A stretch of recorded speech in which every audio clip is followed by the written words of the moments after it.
ভালো আছেন? যদি ভালো থাকেন কমেন্টে জানাবেন। আজকের ভিডিওটা হলো আমি একটা এনিমির সাথে টিম আপ করার ভিডিও বানাবো। তো প্রথমে আমি ওরকে এক রাউন্ড দিয়ে দেই, ইচ্ছা করে জোনে মরে দিয়ে দেই।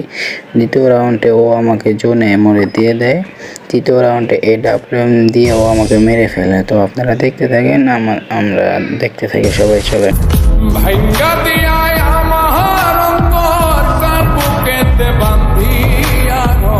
ভালোবাসার করলি রে দাফন, একটু তোর নাই রে মায়া, পাশানে বান্ধা তোর হিয়া, বুঝাইল তোর নিষ্ঠুর আচরণ। আমায় কইরা গেলি তুই বাঁধলি নতুন ঘর, মানুষের হইলি রে। তো ডিয়ার, আমি ম্যাচটাকে বইয়া করে ফেলেছি। আপনারা লাইক সাবস্ক্রাইব